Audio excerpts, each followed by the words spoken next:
we are off and rolling. I hope all of you are having a fantastic Thursday, final hour of the Thursday edition of the program. Couple of things you need to be aware of as you start off your day as an American sports fan in what is the wildest and zaniest and craziest and most maddeningly exciting August that we have ever seen in the history of sports. The PGA Championship begins today out in San Francisco. We have got a heck of a run coming there with Tiger Woods coming back to play. And if you're just out there starting off your day, because it's on the West Coast, if you're working, you can come home, flip on the television, and watch in prime time in the evening on Thursday, Friday, Saturday, and Sunday everything that is going on in the world of golf. I think that the PGA Championship is going to be wildly popular as it gets underway.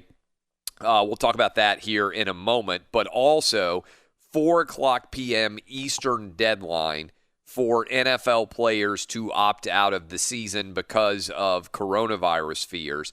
A lot of players, I think around 50 of them, am I correct? Around 50 of them so far have opted out from an NFL perspective, which really isn't that many in the grand scheme of things. I think there's around 1,800 NFL players, so having 50 of them opt out, I know a bunch of them have been with the New England Patriots, but so far we really haven't seen that massive of a group of players opting out, a relatively small percentage of available NFL players deciding to opt out. But today is supposedly the deadline for NFL players to opt out at 4 o'clock Eastern.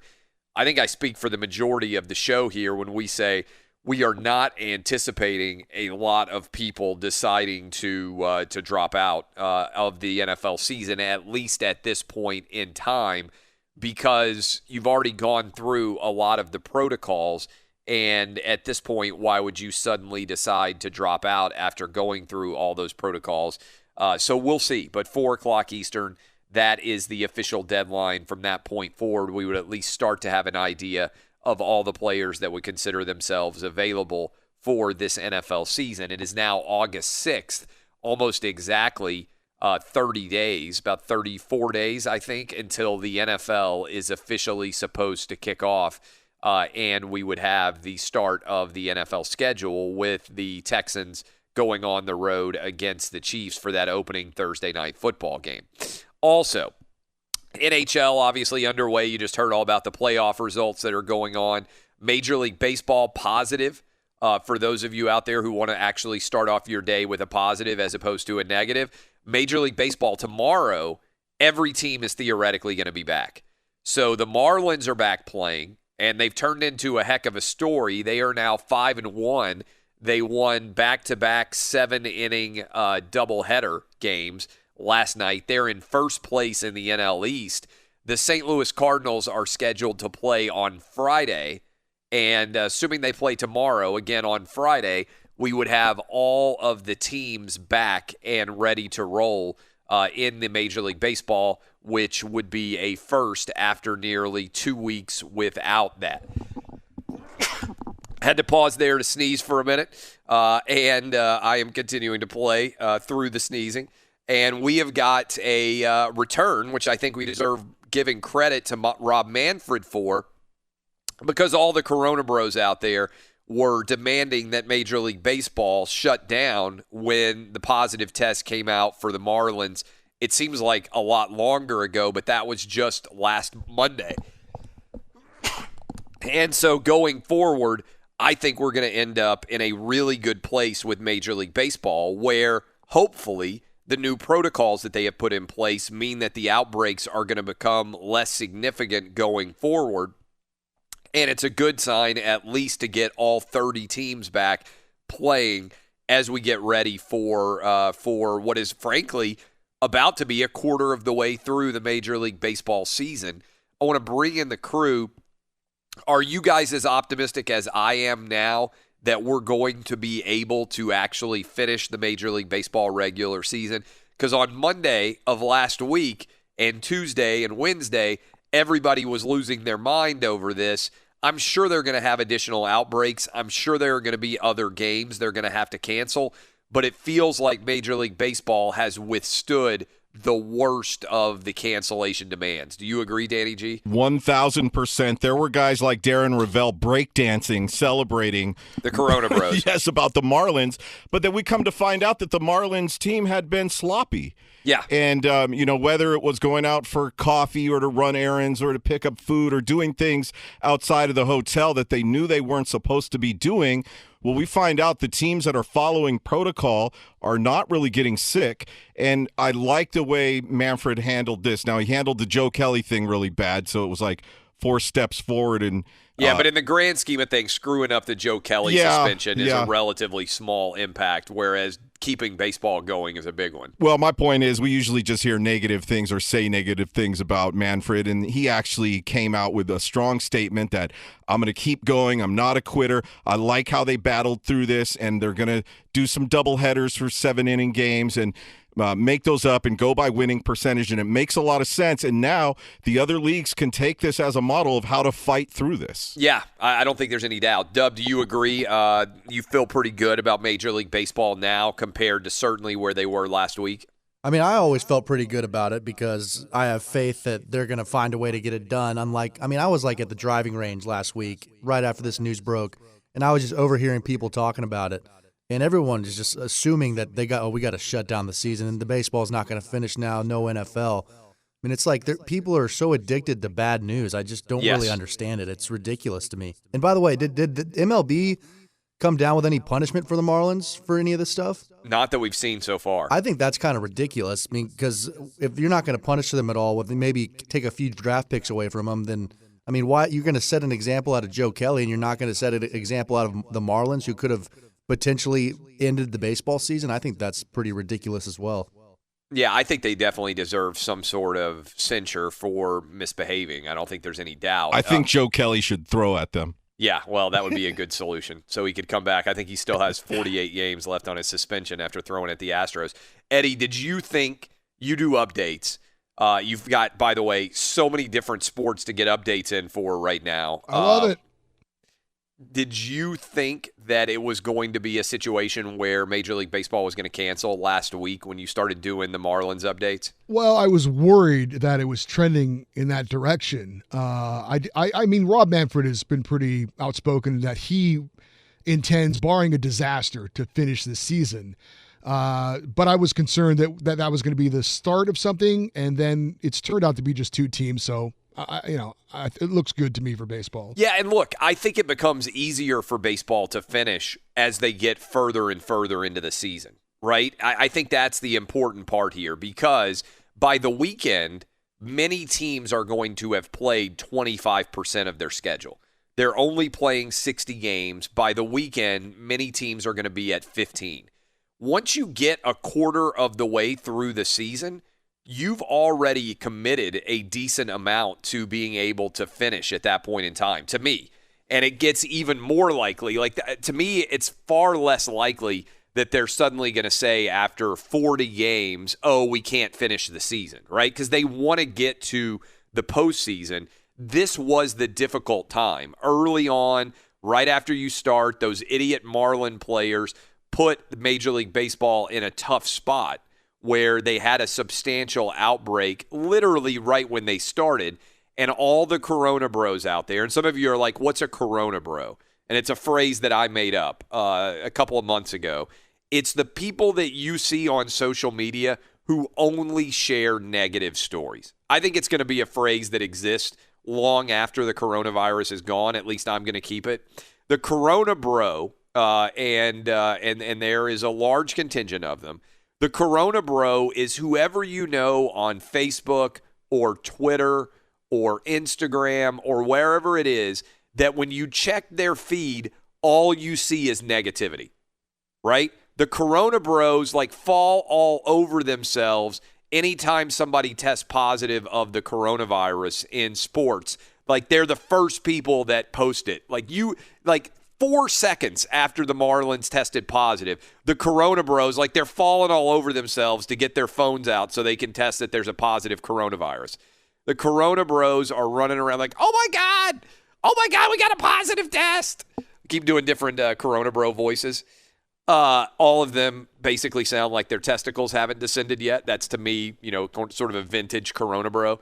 Oh, my God, what are we going to do? What are we going to do? The coronavirus. Oh, we can never leave our houses again. That's the Corona bros. And unfortunately, the Corona bros are overwhelmingly represented in the sports media. Like, you would think that people who cover sports for a living would be not, like perpetual panickers, like everything is going bad. Oh my God, you would think that the Corona Bro community would not be dominated by sports media members.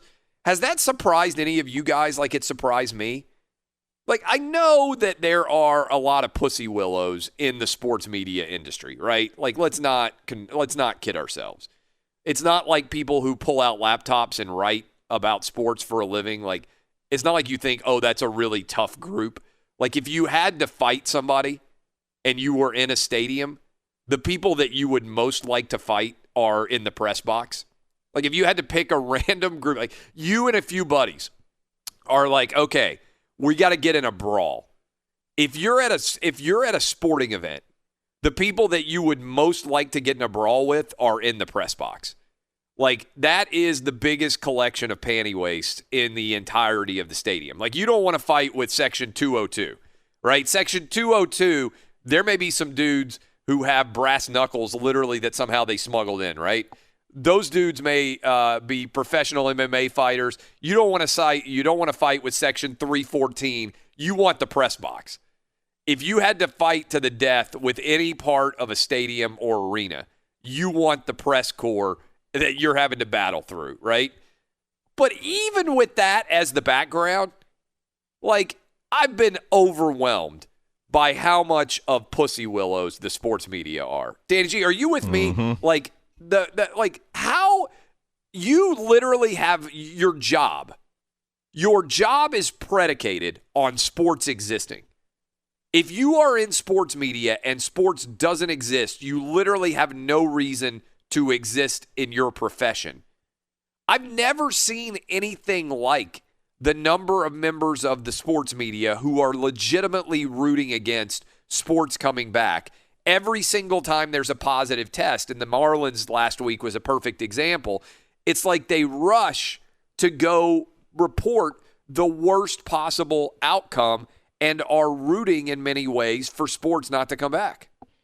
Clay, I was a season ticket holder for 10 years in the Black Hole. Oh, that would be a tough stadium to fight your way out of. In Oakland. Now, the press box is the exact opposite of the Black Hole. I think you will agree. And it's almost an extension of wokeness, I think. This whole, I'm more sensitive than you. I care about people dying more than you do. That's what it seemed like to me during all these months of media guys battling over who's more sensitive all of a sudden. Yeah, and why is that a good thing? Like, I am fine with if you want to be sensitive, like, whatever, you can be sensitive. I'm not a sensitive guy, by which I mean I really don't care what people say about me.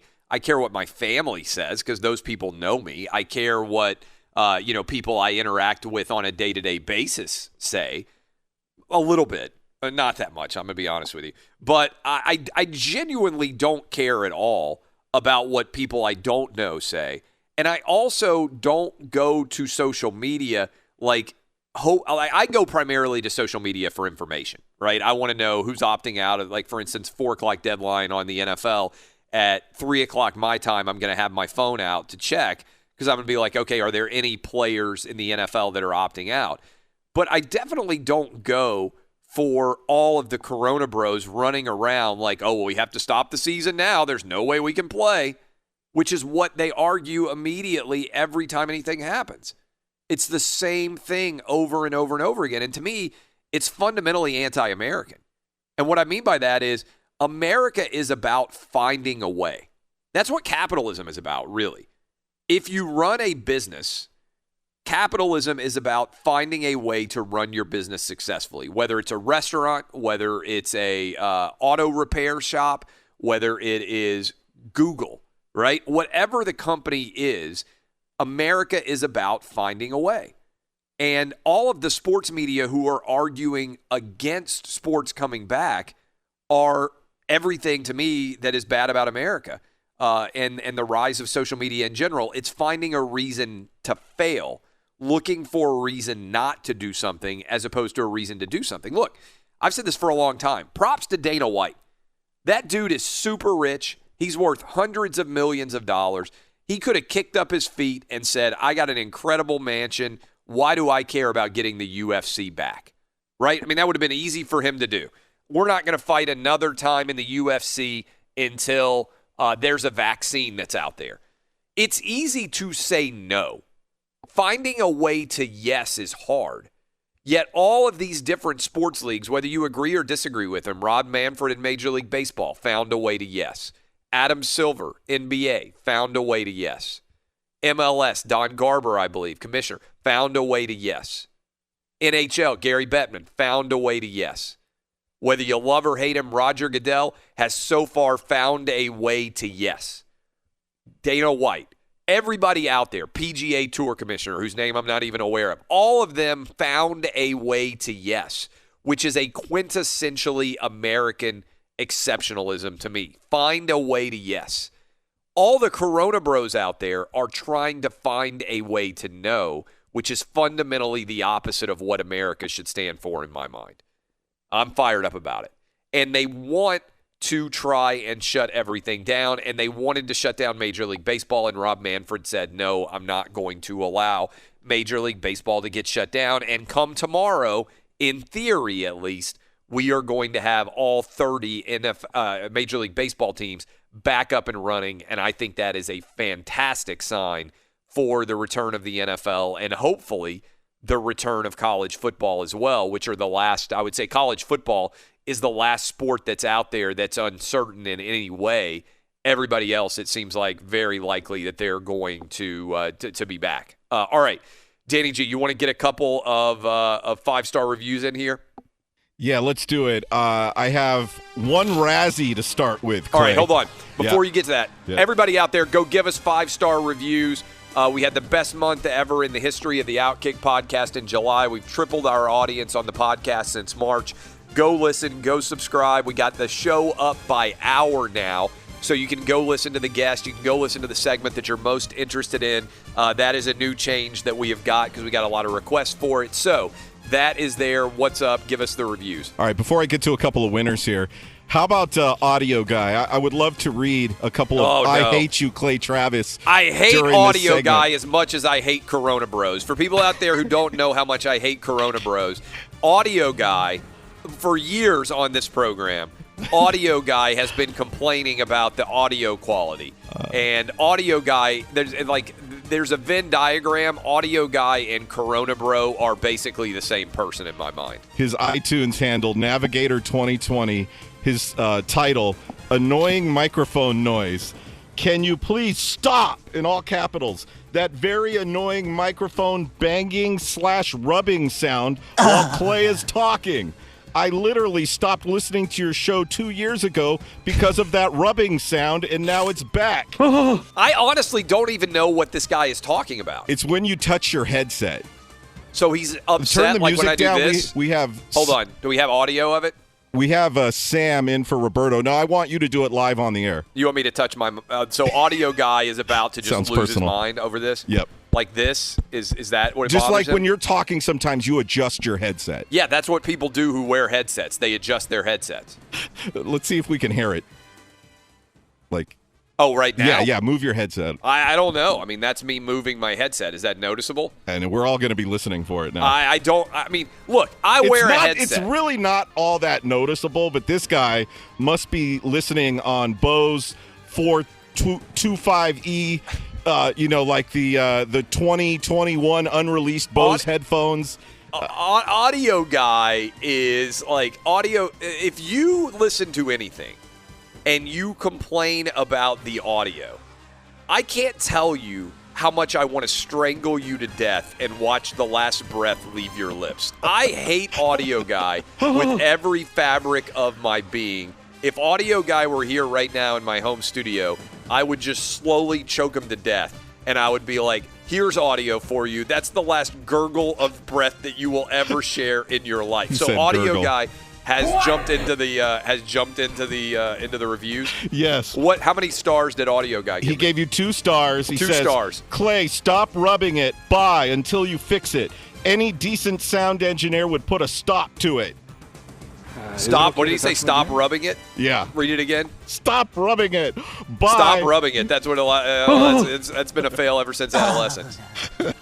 All right, our first winner here, Dallas in Nashville. And if you hear your review, just go ahead and tweet me and I'll hook you up with a signed book. Outstanding stuff as always. And let me explain what I mean by that. Always on point, consistent, and concise. From Walkin' Willie to Whitlock. From battling gloom and doom to getting gold bloomed. Outkick always outdoes the chumps. Keep up the outkick-ass work. See what he did there? Yeah, that's very, very well done. All right, and then one more for this segment here. Mike 48 from Texas. Not Trying to Win a Book is his title. Clay, I love how you broke the daily podcast into 1-hour sets. Immediately promote the person who's handling this for you each morning. Oh, waiting for my promotion. Love the show. Keep killing it. That is. Are we done with reviews here now? Yeah, time to get to Dr. Chow. I'm enjoying the idea of choking Audio Guy to death. I'm not going to lie to you. I wish we could record me choking Audio Guy to death, and then at his funeral, I would just come out and wear my headset, and I would just adjust it. For the I heard you rubbing eulogy. it right there. What's that? Did I just do it there? Oh, that's not even me adjusting it. That's literally me tilting my head. So he's upset that. So this is caused from your big head, then. This is that. That's what is that what it is? Like that sound that literally is caused by my head moving. So I have a headset on, and Audio Guy is furious that my head is moving occasionally. There you go. So it's the popping when I move my head that is driving Audio Guy insane. It actually makes me want to do it more because I enjoy thinking about him sitting there with his massive, like earth-shatteringly large headphones on. Probably not wearing any pants because, why would anybody who is an audio guy ever put pants on? They clearly don't have a job. And he's just like, every time I tilt my head, he's like, no, stop. I'm going to write this guy back. Let him know it's just a problem with your giant melon. It's just what happens when you wear a headset, Audio Guy, you loser. I had to be careful not to curse.